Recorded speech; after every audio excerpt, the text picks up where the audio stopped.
Hey heroes, and welcome to another Canadian episode of History of the Marvel Universe. This channel is sponsored in part by Patreon supporters. If you would like to vote in monthly polls that help decide what topics get covered on the channel, then you can sign up for an amount of your choosing over at patreon.com/MaryMarvelite. The link is in the description below, along with other places you can find me. This week we are continuing our series on Canada's premier superhero team, Alpha Flight. When last we left off, the Alphans had their federal funding reinstated and set up their new headquarters on Tamarind Island off the coast of British Columbia, moving into a mansion belonging to founding member Walter Langowski, aka Sasquatch. Langowski himself, however, was presumed dead after his body was destroyed and his soul was lost in the interdimensional crossroads where it seemingly dissipated.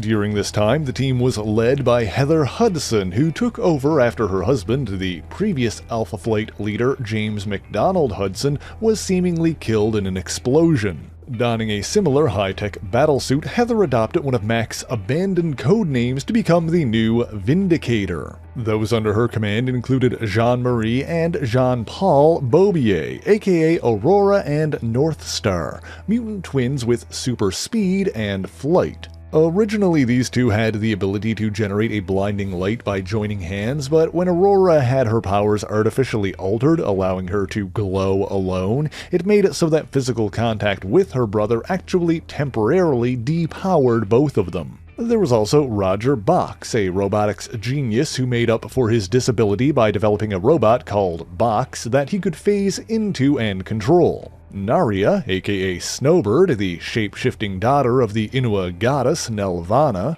Madison Jeffries, a mutant mechanic with the power to psionically manipulate metals and plastics. And Eugene Judd, aka Puck, a diminutive but long-lived adventurer with decades of experience. We talked about his origin in the first part of the series, but the reason for Puck's increased longevity and reduced stature was because his body served as a living prison for an ancient sorcerer called Black Razer. It was through sheer force of will that he kept the sorcerer contained, but his resolve was shaken after he was forced to kill the villainous Deadly Ernest. You see, when Puck was recruited by James MacDonald Hudson, he promised never to kill again. Not only that, but in the wake of Mac's death, Puck found himself growing increasingly attracted to the widowed Heather, and while he kept these thoughts secret, both out of respect for Heather's grief and due to his own sense of inadequacy, these feelings, combined with the guilt over Ernest's death, caused his will to weaken,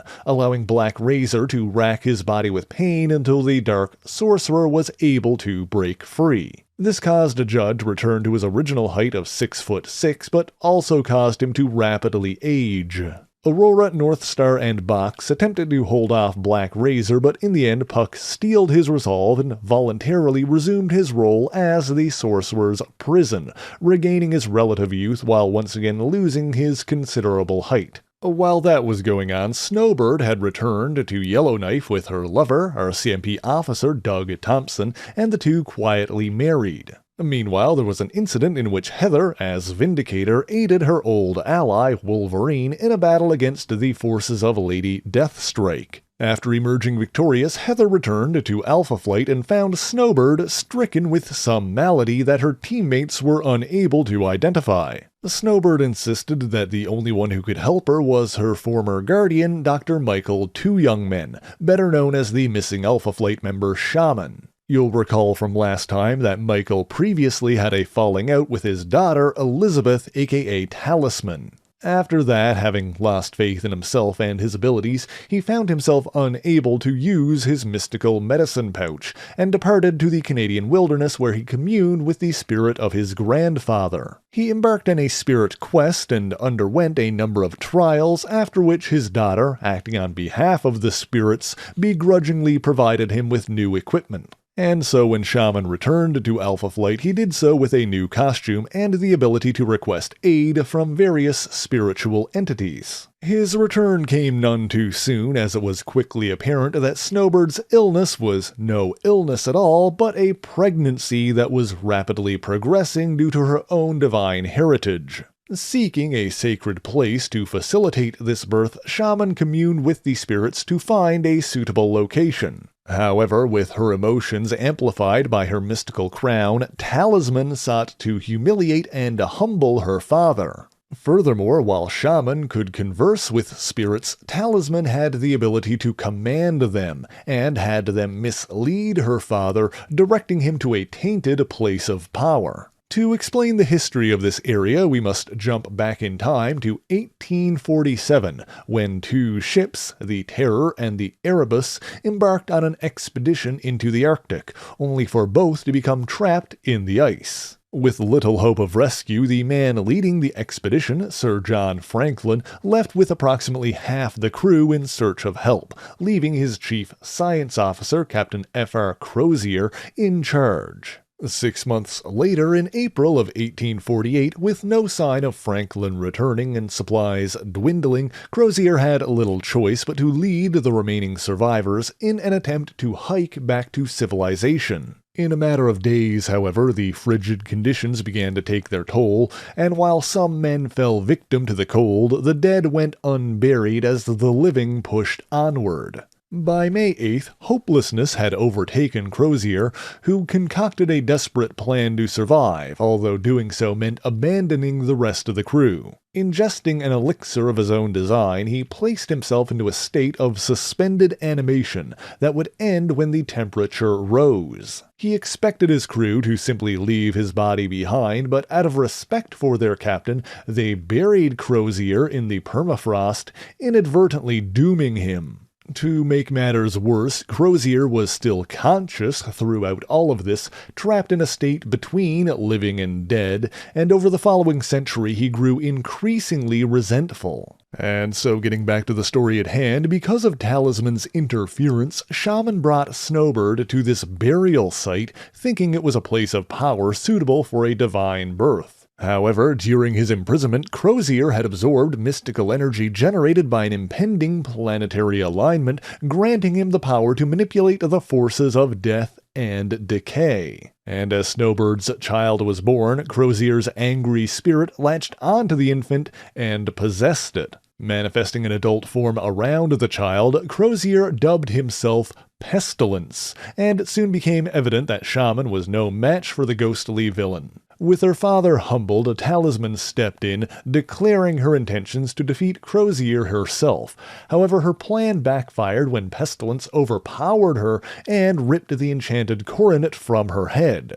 Snowbird once again assumed the form of a white-furred Sasquatch and attacked, but with the power of an infant demigod fueling him, Pestilence was able to summon manifestations of the great beasts, themselves embodiments of death and decay. Furthermore, because Snowbird's Sasquatch form was representative of the great beast Tanarak, Pestilence was able to seize control of her as well. Ashamed of what she had done, Elizabeth intended on once again donning her enchanted crown to join the battle, but before she could, the artifact was taken by Shaman, who placed it on his own brow, taking her place as Talisman, the binder of spirits. With the new abilities that this warranted, Shaman seized control of Snowbird's Sasquatch form and directed it to attack Pestilence. The angry ghost was forced to abandon its assault and retreat, but took Snowbird's child with it. This wasn't the only spirit that Alpha Flight encountered around this time, as they also battled the ghost of the villainous alchemist Gilded Lily.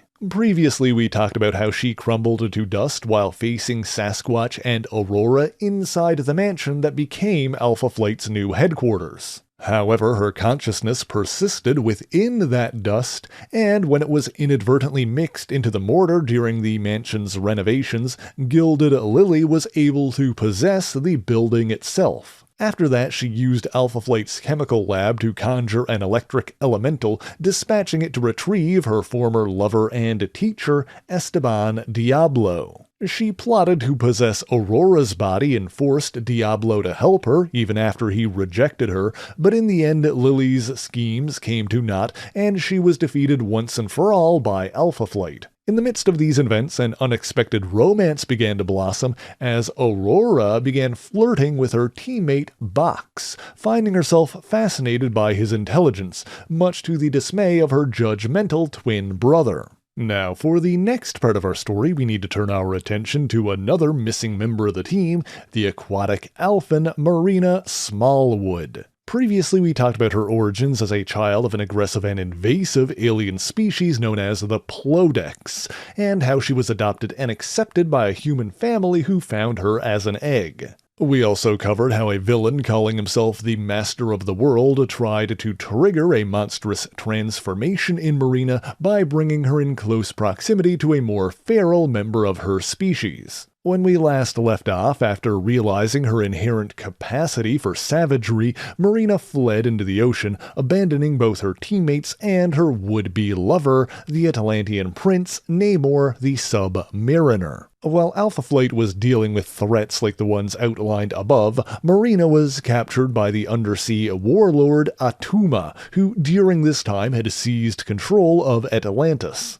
Attuma used Marrina as bait to lure Namor into a trap, and while the Submariner was unable to save her alone, he escaped and recruited both the Avengers and Alpha Flight to aid him. The two teams succeeded in rescuing her, but Marrina, having partially transformed into a monstrous state and believing herself pregnant due to her body's production of Plodex eggs, fled. She was found by Namor and Alpha Flight, but at the same time the savage Plodex that was previously held by the Master arrived as well. In the end, inspired by the love and acceptance she had experienced in her life, Marrina rejected her alien instincts and embraced her inner humanity. This caused her body to return to her amphibious humanoid form, and she joined forces with Alpha Flight to eradicate the savage Plodex that wished to mate with her. She did not formally rejoin the team, however, and instead stayed with Namor. Together, the two gathered a contingent of Atlanteans who rejected Attuma's rule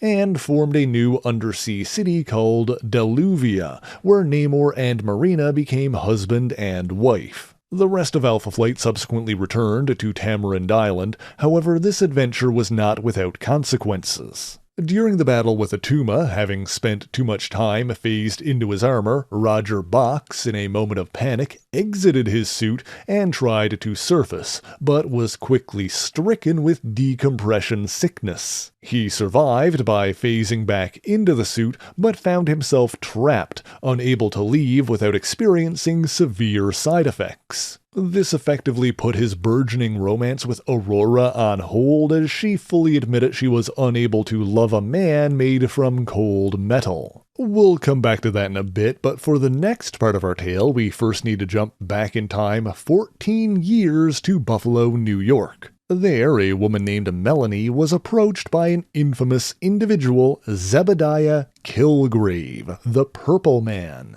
If you're unfamiliar, he was a criminal with the power to completely subvert the wills of others, forcing them to obey his every command. The accident that endowed him with these abilities also turned his entire body purple, hence the name. Suffice it to say, he often used these powers for nefarious, selfish, or truly terrifying purposes, and on a whim he married Melanie, who had no choice but to accept his advances. Eventually, however, the Purple Man came to believe that he had fallen in love with his unwilling wife, and released her from his mental control, with the vain hope that she would reciprocate his feelings. Of course, the moment she was able to act of her own accord, Melanie ran away and moved to Toronto in Canada. However, the whole illicit affair had left Melanie pregnant, and several months later she gave birth to a daughter, Kara Kilgrave.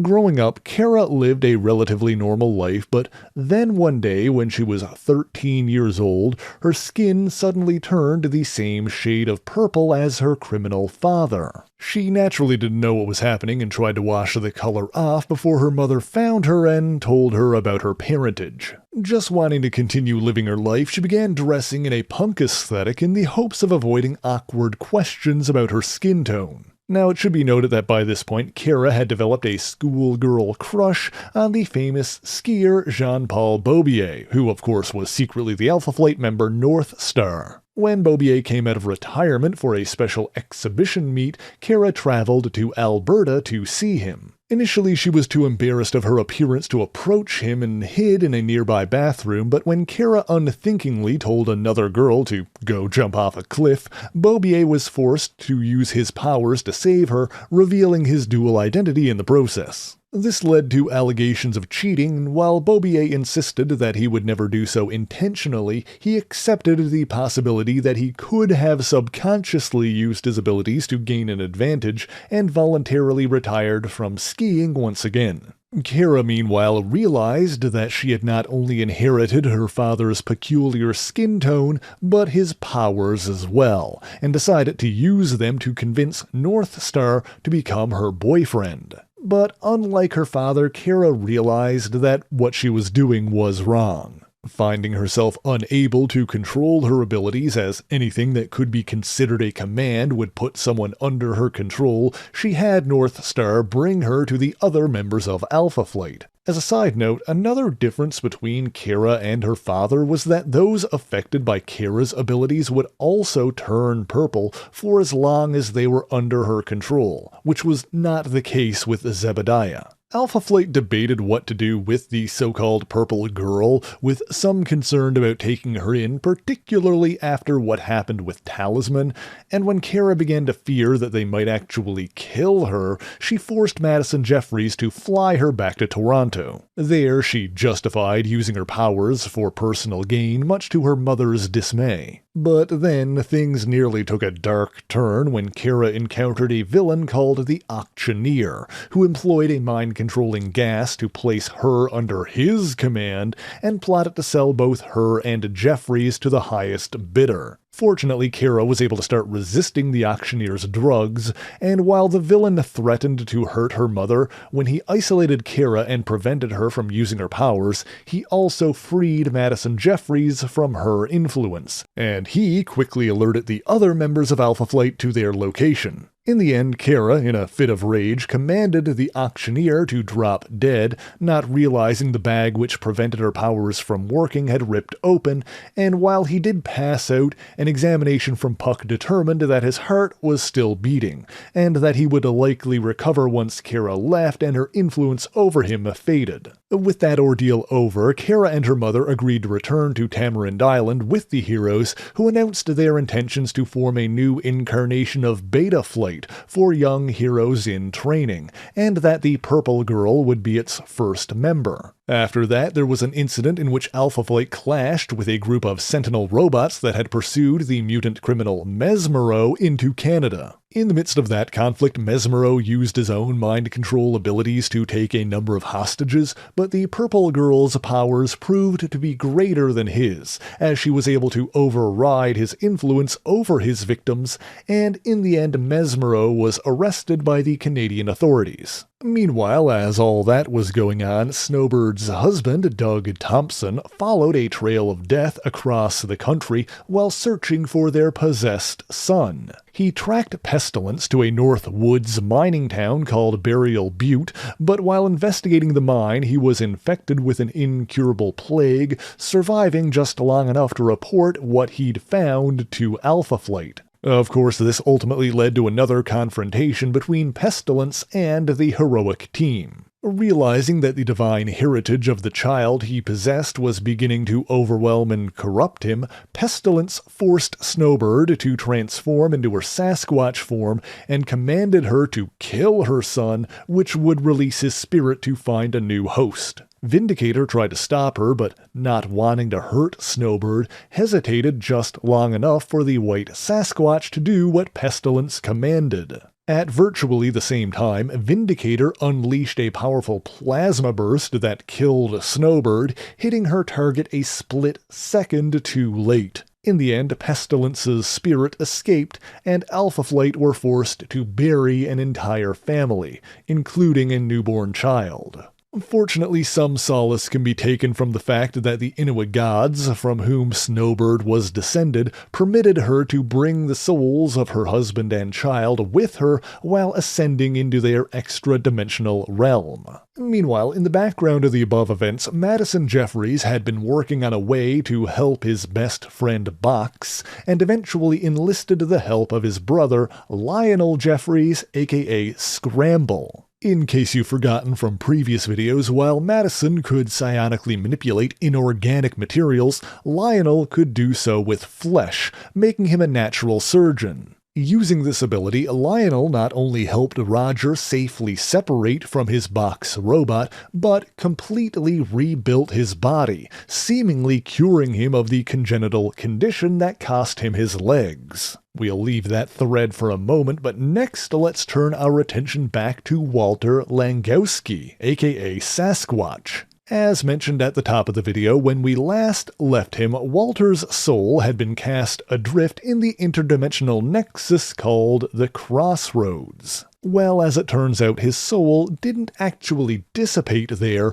but instead floated through dimensions until he found the one contained within Shaman's mystical medicine pouch. There he found the shrunken body of the former flight member Alexander Thorne, aka Smart Alec. Now, we also discussed this in the previous Alpha Flight video, but after Alec's mind was pulled into the medicine pouch, Shaman reduced him to doll size and stored his body there with the hopes of one day restoring him. And as luck would have it, while Alec's mind was unable to reunite with his body, Walter came upon it and used it to escape back to Earth. Meanwhile, the ghost of Pestilence found and inhabited Snowbird's dead body, which was still in its white Sasquatch form. And so shortly after Heather came upon the Walter-possessed Alec, Pestilence, as Sasquatch, launched an attack on Alpha Mansion. Having already occupied the box armor once before,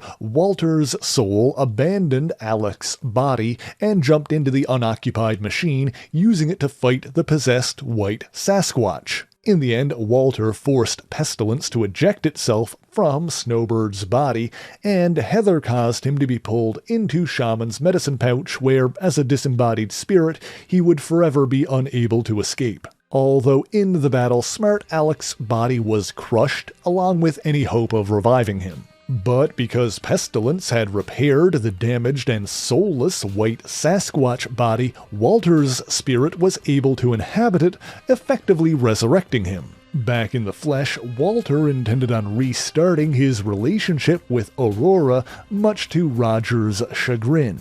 However, they quickly discovered a new wrinkle when Walter attempted to return to human form and, being in Snowbird's body, realized that he was now a woman. They attempted to have Scramble fix this by using his powers to transmute him back into a man, but Lionel soon found that his abilities were ineffective on Snowbird's body since she wasn't fully human. Relieved to simply be alive again, Walter took this in stride and even adopted the name Wanda Langowski to reflect his new form. But Aurora was less understanding and refused to entertain a physical relationship with another woman. Roger Box attempted to use this schism to his advantage and confessed his own love to Aurora, but she simply wanted to be left alone and harshly rejected him by flying off. Disheartened and dejected, Roger began to spiral into a depression, one which wasn't helped by the fact that his new legs were beginning to decompose. And that little cliffhanger, true believers, is where we're going to end off for this week.